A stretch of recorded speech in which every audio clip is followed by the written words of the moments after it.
അതുകൊണ്ട് എന്റെ പ്രിയമുള്ളവരോട്, എന്റെ പ്രിയപ്പെട്ട ചെറുപ്പക്കാരോട്, എന്റെ പൊന്നുമക്കളെ, ആരെയും ചതിക്കല്ലേ. പൊന്നുമോനെ, നിന്നെക്കുറിച്ച് നിന്റെ വാപ്പ എത്രയോ സ്വപ്നം കാണുകയാണ്, നിന്നെക്കുറിച്ച് നിന്റെ ഉമ്മ എത്രയോ സ്വപ്നം കാണുകയാണ്. എന്റെ പ്രിയപ്പെട്ട സഹോദരങ്ങളുണ്ടല്ലോ, രാവിലെ സ്കൂളിലേക്ക് കുട്ടികൾ പോകുമ്പോ റോഡിന്റെ ഓരത്ത് പോയി കാത്തു നിൽക്കുകയാണ്. ഏതെങ്കിലും തൊലിവിളപ്പുള്ള ഒരു പെണ്ണെന്ന് പുഞ്ചിരിച്ചു കഴിഞ്ഞാൽ അവളുടെ പുറകെ നടന്ന് ഫോൺ നമ്പർ വാങ്ങുകയാണ്. രാത്രികൾ മുഴുവനും പകലാകുകയാണ്. എന്റെ പ്രിയപ്പെട്ട ഗൾഫുകാരന്മാരുടെ ഭാര്യമാരുണ്ടല്ലോ, അന്യനാടുകളിൽ കിടന്ന് കഷ്ടപ്പെടുന്ന പ്രിയതമന മറന്നു പോവുകയാണ്. പോയിട്ട് 2 വർഷമായി 3 വർഷമായി ആ ഗൾഫുകാരന്റെ ഭാര്യയുടെ പുറകെ ചെറുപ്പക്കാരൻ നടക്കുമ്പോൾ എന്റെ പ്രിയപ്പെട്ട പെങ്ങളെ, കിടന്നിറങ്ങാൻ സമയമില്ല, ഭക്ഷണം കഴിക്കാൻ സമയമില്ല.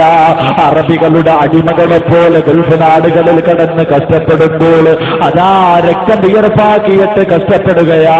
പടച്ചവനെ, നാട്ടിലുള്ള എന്റെ ഭാര്യ എന്റെ മക്കൾക്ക് വേണ്ടിയാണല്ലോ കഷ്ടപ്പെടുന്നതെന്ന് പറഞ്ഞിട്ട് ഗൾഫ് നാടുകളിൽ കിടന്ന് കഷ്ടപ്പെട്ടിട്ട് പണമയച്ചു കൊടുക്കുമ്പോൾ ആ പണവും പേടിച്ചുകൊണ്ട് വയനാടിന്റെ ചുരങ്ങളിൽ പോയി തന്റെ കാമുകന്മാരോട് ഉല്ലസിക്കുന്ന പ്രിയപ്പെട്ട പെണ്ണേ,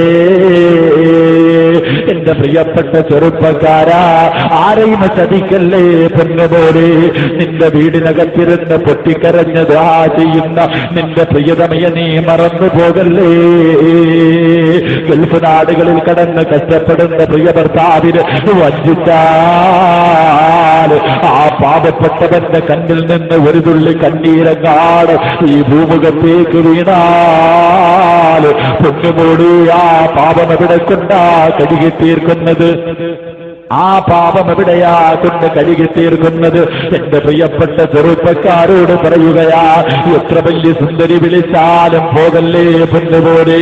എത്ര വലിയ കുടുംബത്തിൽ പിറന്നവളാണെങ്കിലും, എത്ര വലിയ സൗന്ദര്യമുള്ളവളാണെങ്കിലും ആരും കാണില്ലടാ എന്റെ വീടിനകത്തേക്ക് കടന്നു പാടാ എന്ന മടിയറയ്ക്കകത്തേക്ക് വിളിച്ചിട്ട് വിരിപ്പ് വിരിച്ചു നിന്നാലും പൊന്നുപോലെ അല്ലാതെ മറന്നു പോകല്ലേ.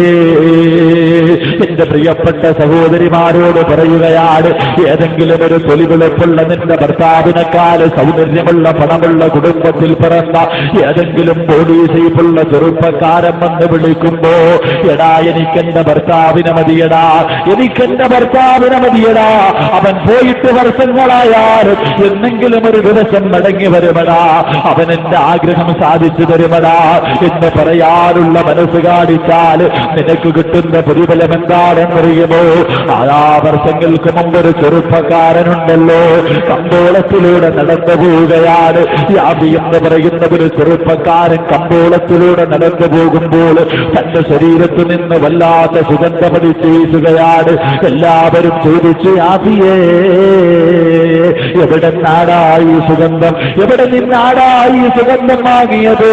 യാബി എന്ന ചെറുപ്പക്കാരൻ പറയുകയാണ്, എന്റെ ശരീരത്ത് സുഗന്ധം തേച്ചിട്ടില്ല, എന്റെ ശരീരത്ത് സുഗന്ധം തേച്ചിട്ടില്ല. അവസാനം തന്റെ വീട്ടിലേക്ക് കടന്നു വരുമ്പോൾ ആ കാലഘട്ടത്തിൽ ജീവിച്ച ഒരു മഹാനായ മനുഷ്യന് കടന്നു വരികയാണ്. ഒരു മഹാനായ മനുഷ്യന് കടന്നു വരികയാ. തന്റെ വീടിനകത്തേക്ക് കടന്നു വന്നിട്ട് ആദ്യമെന്ന ചെറുപ്പക്കാരനോട് ചോദിക്കുകയാ, എവിടെന്നാ മോനെ ഈ സുഗന്ധം? എല്ലാവരും അതാ സഹിക്കാൻ കഴിയുന്നില്ലല്ലോ, എന്തൊരു വാസനയാ പൊന്നുമോരെ, ഇതെവിടെ നിന്നാണെന്ന് ചോദിക്കുമ്പോൾ തന്റെ മുഖം പൊത്തിപ്പിടിച്ച് പൊട്ടിക്കരഞ്ഞുകൊണ്ട് ആദ്യമെന്ന ചെറുപ്പക്കാരൻ പറയുകയാ, മാസങ്ങൾക്ക് മുമ്പ് രാജ്യത്തെ രാജാവിന്റെ പൊന്നുമകളുണ്ടല്ലോ, ആ പൊന്നുമകളതാ എന്റെ വീട്ടിലേക്ക് തോഴിമാരെ പറഞ്ഞു വിടുകയാ, കൊട്ടാരത്തിലേക്ക് എന്നെ വിളിപ്പിക്കുകയാ. കൊട്ടാരത്തിലേക്ക് ഞാൻ കടന്നു ചെല്ലുമ്പോൾ തോഴിമാര് കഥകടയ്ക്കുകയാണ്. അവസാനം നടന്ന് രാജ്യത്തെ രാജാവിന്റെ പൊന്നുമകളുടെ മടിയറയ്ക്കകത്തേക്ക് കടന്നു ചെല്ലുമ്പോൾ ആ നാട്ടിലെ ഏറ്റവും വലിയ സൗന്ദര്യമുള്ള പെണ്ണുണ്ടല്ലോ, ഏത് ചെറുപ്പക്കാരനും മോഹിക്കുന്ന പെണ്ണുണ്ടല്ലോ, തന്റെ ശരീരത്തിന്റെ മാംസള ഭാഗങ്ങൾ വെളിയിൽ കാണുന്ന വസ്ത്രം ധരിച്ചുകൊണ്ട് ഈ ആദ്യത്തെ ചെറുപ്പക്കാരൻ എന്റെ മുന്നിലേക്ക് കടന്നു വരികയാണ്. എന്നിട്ട് പറയുന്നു, യാബിയേ, നിന്നോട് നിന്നോടെനിക്ക് വല്ലാത്ത മോഹമാടാ, നിന്നോടെനിക്ക് വല്ലാത്ത ആഗ്രഹമാടാ.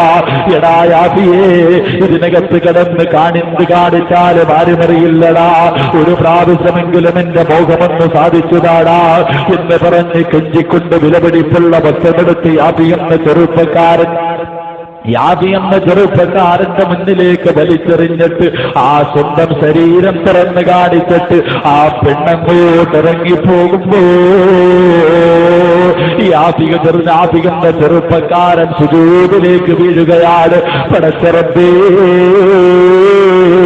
രാജാവിന്റെ കൊട്ടാരത്തിന്റെ മണിയറയ്ക്കകത്താണല്ലോ റബ്ബേ, എങ്ങനെയായി ഈ പെണ്ണിന്റെ ചതിയിൽ നിന്ന് രക്ഷപ്പെടുന്നത്?